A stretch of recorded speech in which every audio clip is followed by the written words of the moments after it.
ที่จับตัวสมาชิกแก๊ง 10K ก่อเหตุเอาเง่าไล่ฟันประชาชนอยู่แคมป์ของประตูไซทาดข่าวได้7 คน วันที่16มิถุนายน2026เจ้าหน้าที่แผนกตำรวจป้องกันความสงบเมืองศรีสัตนารายงานว่าในเดือนพฤษภาได้รับแจ้งความจากผู้ถูกขอให้ว่า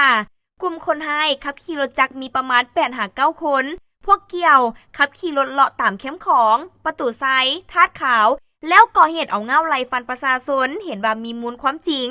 ดังนั้นจึงได้แต่งตั้งเจ้าหน้าที่วิสาเฉพาะสืบค้นหาตัวเป้าหมายที่ก่อเหตุวันที่30พฤษภาคม2026จึงรู้ว่ากลุ่มวัยรุ่นที่ก่อเหตุมีสื่อแก้งว่า 10K และสามารถกักตัวบุคคลที่ร่วมกันก่อเหตุได้7 คนคือ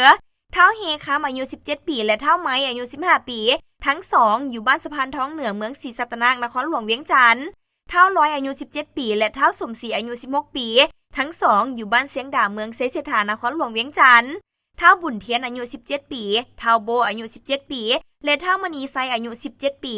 ทั้ง3อยู่บ้านขวาหลวงเมืองจันทบุรีนครหลวงเวียงจันทน์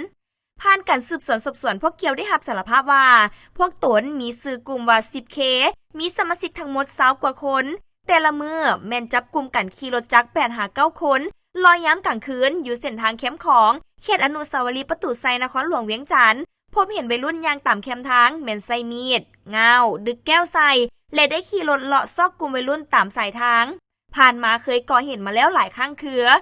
วันที่5พฤษภาคม2026ได้เคลื่อนไหวก่อเหตุเอาเง่าไล่ฟันกับกลุ่มวัยรุ่นอยู่เส้นทางประตูไซเมืองจันทบุรีนครหลวงเวียงจันทน์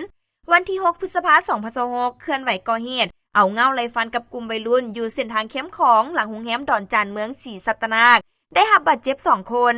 วันที่13พฤษภาคม2026เคลื่อนไหวก่อเหตุเอาเง่าไล่ฟันกับกลุ่มวัยรุ่นอยู่เขตประตูไซเมืองจันทบุรีนครหลวงเวียงจันทน์วันที่30พฤษภาคม2026เคลื่อนไหวก่อเหตุเอาเง่าไล่ฟันกับกลุ่มวัยรุ่นอยู่เขตบ้านธาตุขาวเมืองศรีสัตนารได้รับบาดเจ็บ1 คนปัจจุบันเจ้าหน้าที่พร้อมเร่งสืบสวนสอบสวนขยายผลหากลุ่มแก๊งพรรคพวกที่ร่วมกันก่อเหตุเพื่อนำตัวมาดำเนินคดีตามขั้นตอนของกฎหมาย